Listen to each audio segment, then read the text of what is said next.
What is up, everybody? Welcome to another edition of Drive for Show DFS for Dough here on RotoGrinders, bringing you some more golf talk once again here during the fall swing. I am Justin Van Zuiden, aka STL Cardinals 84. I've got my buddy Derek Farnsworth, Notorious, alongside as usual, coming off the Shriners Children's Open last week, where we had a back-to-back champion, Tom Kim. Ends up taking down the tournament for the second year in a row with a really solid all-around week.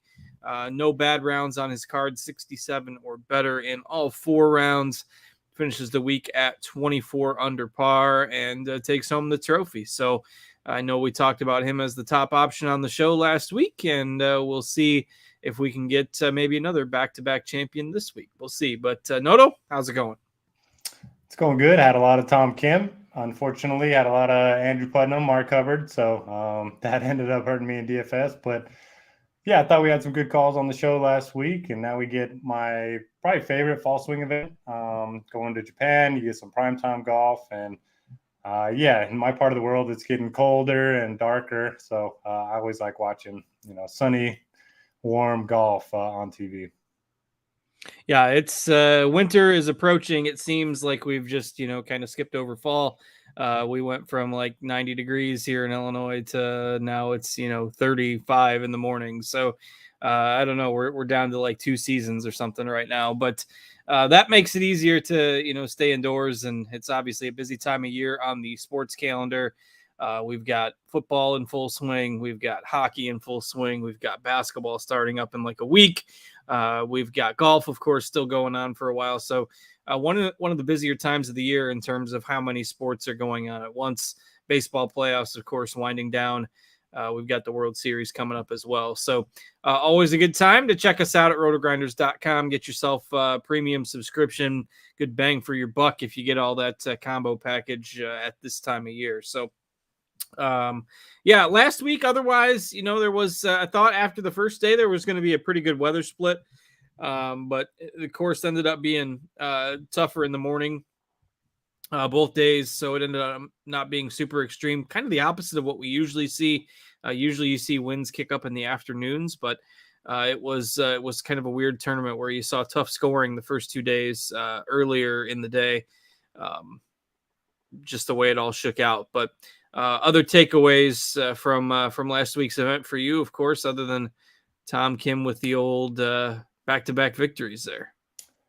Yeah, what do you make of those morning and afternoon splits? You think it's just because the time of year where it's just colder in the morning there and then it warmed up a little bit? Yeah, and I guess I know the first day the winds were a little bit maybe 7-8 miles an hour higher in the morning. So I don't know, maybe Vegas is just different than most of the country. But it's really weird. I mean, I can't recall a time where outside of extreme winds, we've seen a tournament where both days before the cut have been, noticeably more difficult in the morning. And I think it certainly made a difference on that course, just the way that it was, it's kind of set up to be a course that doesn't offer a whole lot of difficulty when it's not pretty windy. So maybe that kind of leads into it a little bit as well. But I don't know. It was really strange.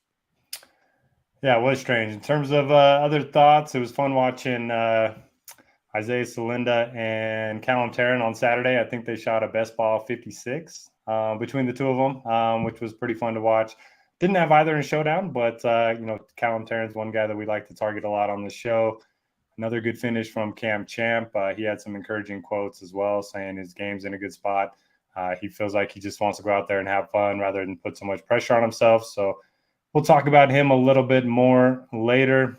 Joel Damon sighting for the first time in a while. Good to see him on top of the leaderboard once again. And Alex Noren, who I like quite a bit as well with the T3 finish. So I was hoping for a Poston to get it done. I had an outright on him, but man, he just fell apart on the back nine on Friday and Saturday. I think he was 2 over par on Friday, and then Saturday he made an 8 on the easy par 5 that everyone was going getting on in 2. So that was kind of frustrating. But yeah, your takeaways? Yeah, so I had mentioned when we first started that Tom Kim was 67 or better in every round. Had actually pulled open the leaderboard from 2 years ago. It was hard to differentiate because he won both times. But then I started scrolling down. I'm like, okay, that's not the leaderboard here, because some of those guys didn't even play this week. But yeah, it was. Poston was a guy I had a lot of exposure to as well, and obviously a very strong week for him. So no qualms, about the way he played overall. But when you're shooting for outright tickets and stuff, obviously there's a big difference between taking it down and not. But another one, I mean, is Eric Cole ever going to slow down? I mean, this guy just rolls, it seems like, every week, and I've kind of waited for him to come down to earth. But we saw a stretch from this, like for the first few months on the PGA Tour with someone like Taylor Montgomery, and he has crashed back to earth since then. But Eric Cole was the clubhouse leader there for a little while. He finished a couple shots back at 18 under. Another really impressive week for him. And Cam Champ, another solid week. He's kind of shown a little bit of form as well. He finished 15 under at T18. He's got the baby swag narrative going as well. So, Champ disappeared for a long time, but he was another guy that stood out to me last week. And of course, we saw Lexi Thompson come close to making the cut, ended up falling a couple shots short there at the end, but still pretty impressive performance from her to hang on the PGA Tour from the back tees. So kudos to her for giving that a rip and almost making the cut last week. Anything else from you? What do you make of all the backlash on her getting into the field? I mean, I think everyone calls it a gimmick, and while that might be a little true, I mean, it brings more eyes. It's certainly a storyline to watch. I think I'm all for it. Yeah, I am too. I mean, it's not like she's playing every week. These fields in the fall swing are big enough that, and I know there's, one guy and I'm from the qualifiers that, but you can say that about everything. So did she take DJ Trahan's spot? Are we really missing him in the field? Right. Yeah. I mean, that's a non-story in my opinion. I mean, it's a story because people are going to talk about it, but I think that's DJ Trahan drive-by if you're watching. Yeah. What did he do? But yeah, I'm sure the one person that would have been like the next person in, yeah, they'll have a legitimate gripe about it, but no qualms. If it was somebody out there, like, you put John Daly in the field and he shoots 90, then I think, you can make a gripe about it, but she almost made the cut. So yeah, no qualms about it for me anyhow. Yep, right there with you. All right, let's talk some ZOZO. All right. Only 78 golfers in the field this week. A no-cut format, one of the first ones that we've seen of these in a while. We'll see a few more of them once we turn the calendar over to the new year. Of course, we saw it in the playoffs if you played DFS during the smaller field playoff events. And if you've been playing for any length of time, you're familiar with the no-cut format, but all the golfers will get 4 rounds. Of course, we're going over to Japan to play this. There's quite a time difference between Japan and the United States. So if you are in the States, just be aware that this tournament locks at, 7:45 Eastern time on Wednesday night, which would be 4:45 Pacific time. So don't get stuck with a lineup that you don't want, with $6,000 of salary remaining that you threw in as a dummy lineup. Make sure you catch that early lock time. There will probably be some dead lineups. If you are a person that reserves contest entries without a lineup, A, why, and B, make sure you get those filled this week. It takes like 10 seconds to just at least get reasonable salaried guys in there. Just click some names and use up the salary cap, and you at least have a chance if you forget. But do you reserve lineups, or do you always put in something remotely reasonable? I usually just click a bunch of times, and there's been more times than I'd like to admit where I've left like 15,000 on the table, and it's usually like a random sport, like a random CSGO slate or tennis or something, and I just forget. But yeah, why not just take the extra 2 seconds to? Yeah. So I mean, let me just click. Okay, I randomly clicked. This took me about 8 seconds, and I just used a lineup that used all the salary cap. I did not even look at names, but it used up all the salary cap, and I clicked on Keegan Bradley, Alex Noren, Adam Schenk, Aaron Rye, Keith Mitchell, and Norman. So look, may not be optimal, but it's not dead. Yeah. Going in. So there you go. There's your DFS hack for the day. Make sure you. And if you're reserving like before salaries are out, well, I don't understand that at all. Yeah. No need to put that money aside on Sunday. You can just do that when salaries come out. Anyway, because it doesn't even show up on your like lineups page. You have to go click contests and then. I've never done this, so I wouldn't. It's been a long time, I guess, since I've done it. I think maybe if I had like a ticket for something one time and they put the reservation in your account or whatever. But in any case, I'm holding the show hostage here after Noto. It just got me on my tangent for the night. It's a smaller field this week. It's not going to take us a ton of time to get through it. But it got me on a rant after he said, let's talk some Zozo. And then I spent 5 minutes talking about reserving entries. All right. Point being, early lock this week on Wednesday evening. Make sure you don't get stuck by that. That's my long story short. All right. Let's talk some Zozo again over in Japan. Course is being used for the fourth time. 2020, this tournament was contested in the States because of the COVID restrictions. But 2019, 2021, 2022 were held on the same course that we will see this year. And what do we know about it? Yeah, so this one's a bit of a mouthful. It is a Pga Golf Narashino Country Club, just outside of Tokyo. It's a par 70 that measures less than 7,100 yards, but the yardage is a little bit misleading. So there are 3 par 5s and 5 par 3s, which is a little different for a par 70. And then the 10 par 4s, none of them are between 425 and 485, which is really weird. So you have a bunch of long par 4s, a bunch of short par 4s. So I do think driving distance is going to play an angle. On Data Golf, their course fit tool has driving distance a lot higher than I was expecting. I'm not necessarily looking for bombers, but I thought that was interesting. The grass type, fairways and rough are zoysia grass. The greens are bent grass. All the holes have 2 different greens. I'm not sure if they switched the greens during play or if like one's a winter summer green. But either way, there's 2 different greens on each hole, which is kind of cool. And the greens are very small, so I do think we're going to see a pretty big emphasis on iron play and around the green play, especially the first 2 days. It looks like there's going to be a lot of wind, so you're going to get a lot of missed greens in regulation, probably going to be a lot of scrambling in those 2 days. Other than that, kind of looking more at bogey avoidance than birdie or better percentage. It's kind of been a tougher course.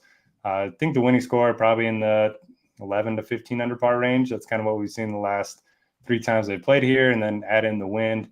And the field's not as strong as we've seen in past years. So I don't think the scoring is going to be super low like we've seen in most of the Birdie Fests this fall. What are you looking for? Yeah, so I was doing a little bit of looking there while you were talking on the greens, and it looks like the only one that they've switched greens during play has been the 4th hole. Why they do it for not within the same round, but between rounds. They don't do it on most of the holes, but they have done it in the past on the 4th hole, and can't really find out why. But that was the only thing I was able to uncover within my 30 seconds of research there. But yeah, I think, ball striking, par 3 scoring certainly can be important with 5 of them on this course. I think it's an interesting, dynamic with the length of the holes. Just if you want to try to target into a certain approach range, I think you can do that. The sample size for a lot of these guys, if you're just looking obviously at this fall swing, is still pretty small. So you'd want to go a little bit longer term, maybe look at the last 2 seasons or something like that. I think some history on this layout, can help. Fine with good current form, good course history, and then kind of leaning on the ball strikers with a little sprinkle of par 3 scoring as well. Anything else for you before we dive in? Do have some bad news. No shot link data, so no shot tracker this week. Just the old school shot 1 from the fairway or from the tee box from the fairway. Shot 2 from the native area. Shot 2 penalty. That's the worst one. You don't want to see that one. Yeah. The old shot 3 from the tee box. That's not great either. And sometimes, there'll be a big long delay. You just never know what's going on. It's a little bit frightening. But no shot by shot data this week. So it won't be as bad as Bermuda that one year when I can't remember who it was, but they were like 4 under and then it updated and he was like 3 over. The scores were just completely wrong. That hasn't tended to happen here. Hopefully it doesn't. again this year, but we'll see. The Bermuda's coming up, I think, right? That hasn't happened yet. Is that a later fall? Yeah, and I think I watched the Wesley brothers on YouTube. The Bryan brothers. Wesley Bryan's brother qualified for it, so that'll be fun. Oh, really? Yeah, so that is the week of November 9th. So the second to last tournament here of the fall swing will be that one in Bermuda. Hopefully they can at least figure out the global scoring this year without giving everyone anxiety. All right, let's take a look at the golfers this week. Again, I mentioned no cut event, only 78 in the field, so won't take us as long to go through it. Maybe not quite as strong of a field as I would have expected for, kind of one, I guess, the primary premier event of the fall swing. I maybe would have expected a few more names this week, but still quite a bit stronger than what we have seen in some of these fall swing events here over the past month. 4 golfers above 10K this week: Xander Schauffele, Colin Morikawa, Sung Jae Im, and Ricky Fowler. You starting your lineups with one of those 4 this week. I mean, another factor is with the no cut, everyone does get 4 rounds, so tends to lead itself to more stars and scrubs type of builds. And with that said, do you want to start with one of the top 4 this week? Yeah, my model kind of has 3 different tiers in terms of the guys above 9K. It's Xander on a tier by himself. I have him with a rating of 98. The next closest is 87. Then it's the 310K guys, and then there's a big drop off in projection to the 9K guys. So to your question, I do think I want to force Xander into lineups, similar to Tom Kim last week. Just look at all of his numbers. He's number 1 in stats, no matter what stats you're looking at for the week. He's played here 3 times, 2 top 10s. He's the king of no-cut events. I know he's got some off-course drama that he's been dealing with his dad making comments and with Cantlay making comments, but it's hard for me to see that really impacting his play this week. So I do think it makes a lot of sense starting with Xander and then kind of dipping down a little bit. In terms of guys in the 10Ks, I don't have a strong preference. I think Ricky's my least favorite of the bunch, but it kind of looks like the field agrees with me on that one. So no strong take. I mean, Morikawa feels like he should have a win this year, given how many times he's been in contention. And we think of the past winners. You have Tiger, Keegan, Hideki, all of them elite ball strikers, especially with their irons. So wouldn't surprise me to see Morikawa play well. He's probably my second favorite above 10K. Yeah, Ricky coming off the second place finish last year, but at that price, I think I'll pass as well. Schauffele definitely my favorite of the group by a pretty wide margin. Probably comfortable being underweight on the other guys in this tier. Not that they're bad plays, but Xander is the one couple of top 10s on this course that I will prioritize out of this group above 10K. So kind of with you there. Sung Jae has the next highest ownership. Looks like he's coming in as probably the next best option in terms of our RotoGrinders projections. But pretty close among those next 3. I think I'll get Xander and then maybe look to this 9K range. You've got Hideki Matsuyama, home game for him.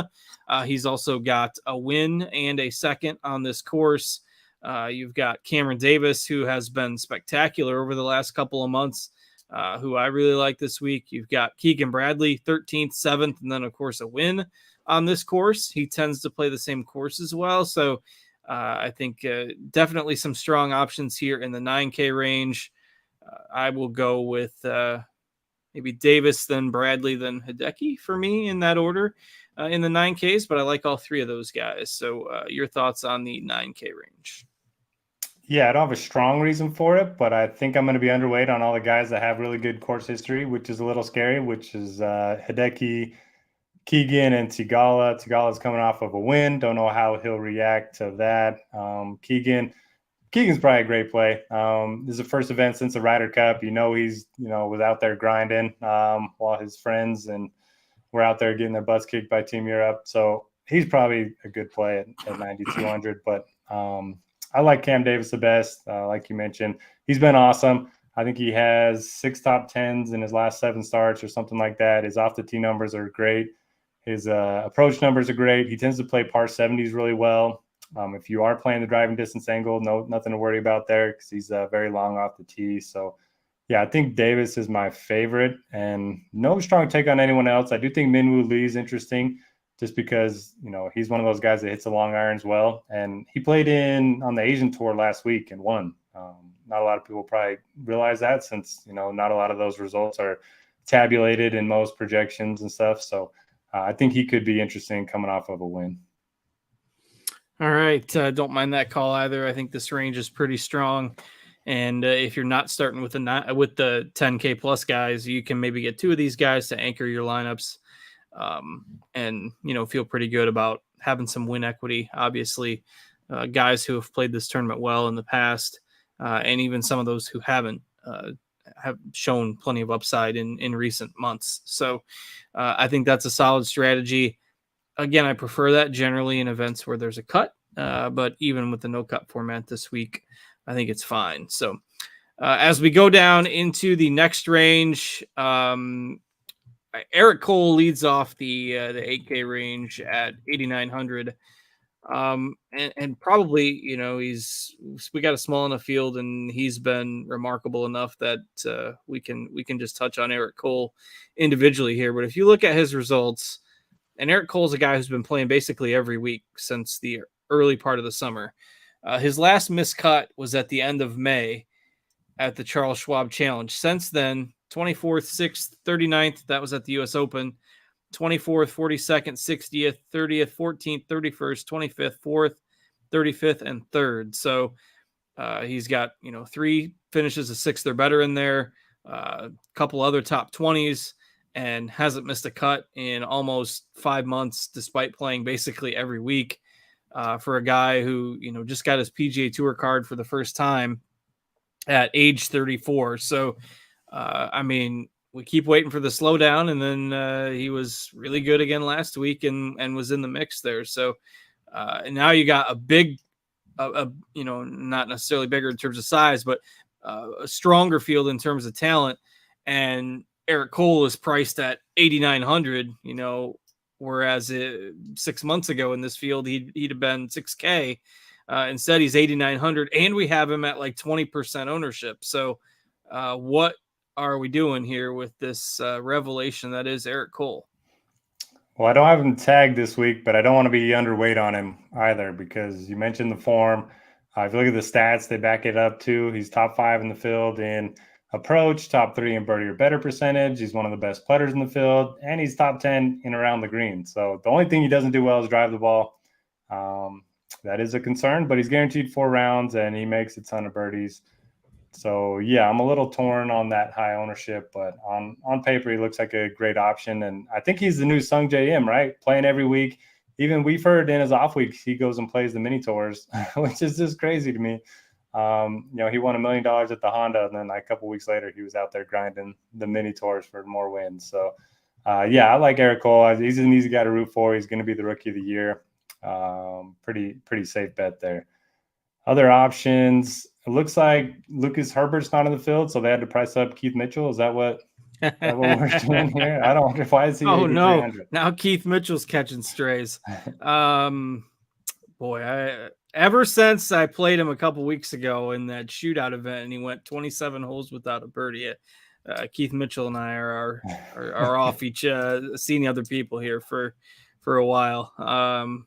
He's gotten surpassed by Bo Hostler in the power rankings, I suppose. But yeah, I'm not sure. Keith Mitchell there at 8,300 is definitely a pass. I don't love this next range. I mentioned I like the 9Ks.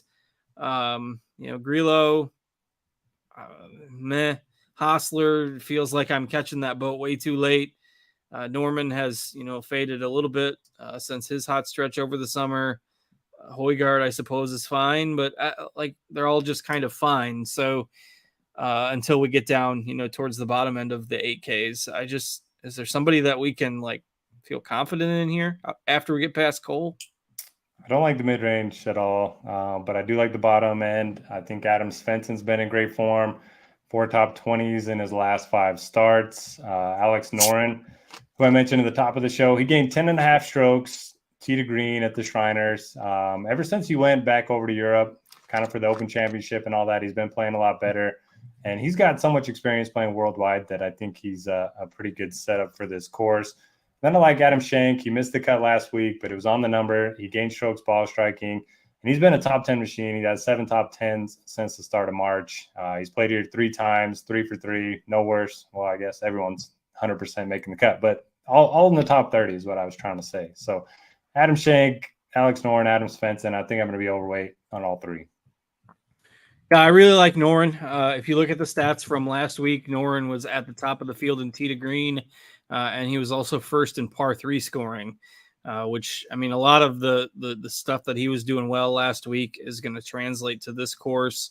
And he's just quietly been playing a little bit better after a rough patch earlier in 2023. So when you combine that with the fact that the rest of this price range is a little bit weak, I am on the Alex Noren train as well.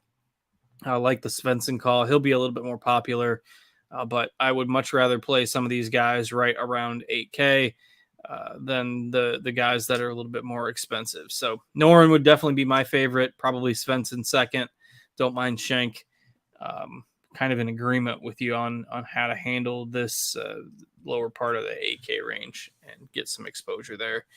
All right, as we move into the 7K range, some guys that maybe have been playing quite a few of these ball swing events might feel a little bit cheap, but given the field strength, Ben Griffin, Mark Hubbard, who we talked about at the top of the show, you got Callum Tarrant in here as well. If you look at stats, Michael Kim over the last kind of 24, 36 rounds, his stats all around are pretty solid. That's kind of your 75 to 7,900 range. You have a favorite in here. Yeah, I think there's a direct correlation between Michael Kim's tweets and his performance. I haven't seen as many tweets in the last couple of weeks, and he's played great. So just be on the lookout for how often he's tweeting this week. But kidding aside, I like Mark Hubbard a lot this week. We talked about him last week, let us down. He did shoot 6 under on Friday to miss on the number. And if you look at his stats, everything's elite but off the tee. But I brought this up last week. He had his the best 2-event stretch of his career off the tee. Then he gained 3.3 strokes off the tee last week in only 2 rounds. So he's figured something out with the driver. The irons are great. $7,600 is good. I think it's a perfect scenario for his ownership because he missed the cut last week and he didn't play great here last year. So he's going to be my favorite play. Interested to hear your thoughts on Tom Hoge. I don't know if they have crap stables in Japan, but based on the fact that he's finished 9th and 17th here, I'm guessing they don't because he missed a cut last week in Vegas, and we know why. He played well in Vegas the year before, though. The tables were closed. COVID still kept him shut down. Yeah, I think Hoagie's fine. I mean, you're going to see some recency bias against him, but before last week, he had 3 top 25s his previous 4 events. Feels a little bit cheap, relatively speaking. So, yeah, I like Hoge, particularly in GPPs. You make a really good case for Hubbard. I'll probably have to reevaluate him a little bit. I think Tarrant is really interesting. His biggest weapon tends to be his driver, but you mentioned depending on where you look, you can get some places that might suggest emphasizing that this week, even though you wouldn't think it based on the course. So Tarrant tends to be pretty streaky. He's playing pretty well right now. So he would be kind of my favorite in that range, along with possibly Hoge in GPPs, and then going slightly down to the lower part of the 7K range.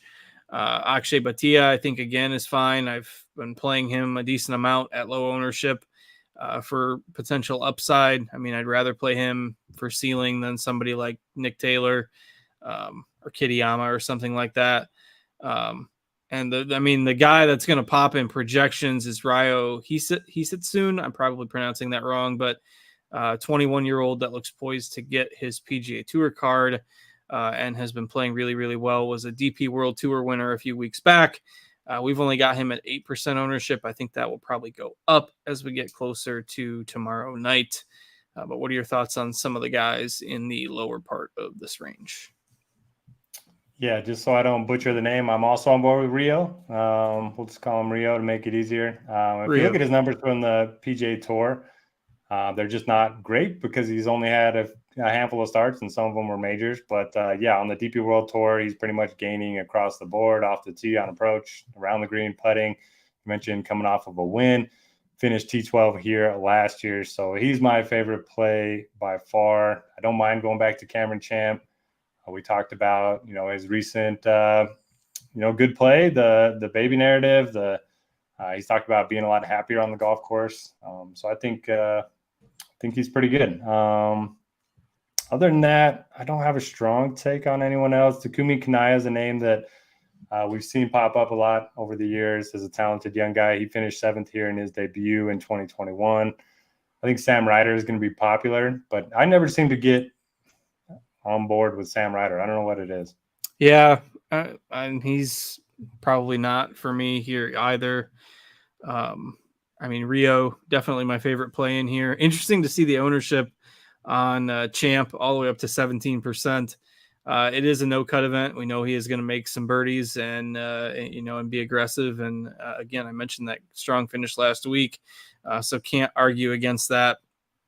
If you're, and I suppose Damon and Ryder are going to have ownership that's in the ballpark, but and it's a smaller field, so everyone that's a reasonable play is going to get some ownership regardless, just because there's only 78 golfers this week. But that's anything else above 7K. The floor is open beyond that. Anybody you like as a lower end punt this week?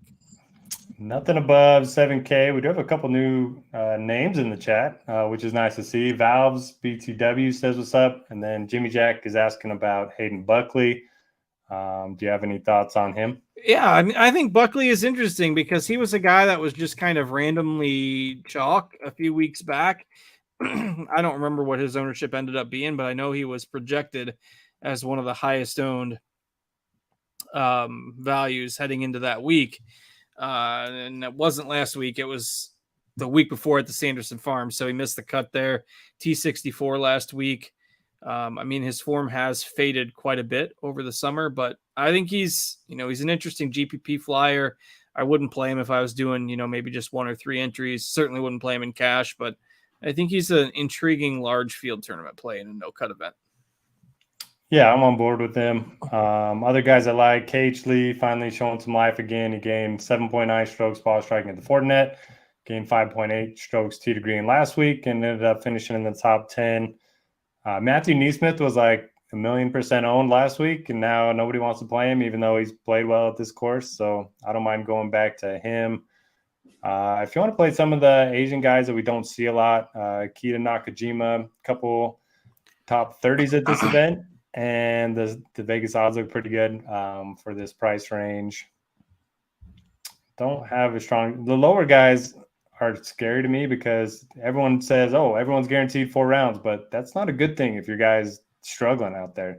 And with the wind and stuff, I don't know if I want to take too many chances down here. Yeah, especially the the first 2 days, it seems like is going to be pretty breezy. The Hondizzle bold take of the week is Davis Riley. I know you are not a Davis Riley guy, but that's Hondizzle usually gets those right. Yeah. Jason Sobel's low end dart of the week is Kevin Yu at 6,600. So you can sprinkle those guys into your tournament lineups. If you want to play the Tiger narrative, there's Tyga in the field at 6,100. Probably going to pass on that.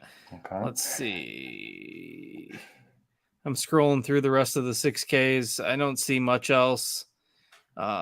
Brandon Wu might be okay, but you're not getting a big discount there. I like your thoughts on Neesmith. Hondizzle has him tagged as well. So I think Neesmith is definitely the guy in GPPs that I am the most interested in terms of potential upside at lower ownership. So that is pretty much the field for this week. Again, remember Wednesday night lock. So make sure that you get those lineups in on time. Shorter field, shorter show this week, but anything else, Noto, that you want to pass along before we get out of here? No, as always, we appreciate you joining. If you ever have any questions, hop in the Discord and fire away. If it's not one of us answering, there's lots of people in there. Absolutely. And if you're watching us on YouTube, make sure you hit that thumbs up button. We appreciate that very much. Help us beat that YouTube algorithm. Even if you're watching us on playback, I do appreciate those of you that hit the thumbs up button, and welcome. And hope to see you back. For those of you that are new in the chat, when we get back to the new year, we'll bring the snake drafts back at the end of the show. And get those rolling again for those of you that are wondering about those. But fall swing tends to be a little bit quieter, and there is no tournament next week on the PGA Tour schedule. It was a planned break after this week over in Japan, so the schedule does not start back up until November with 3 more events before the winter break. So we will see you back here in a few weeks, and until then, thanks to Noto for joining me. Thanks to Steve for working hard, producing behind the scenes for us. And of course, I am Justin. We hope you all enjoy the rest of your week, and we will see you back here in a few weeks. Take care, everybody.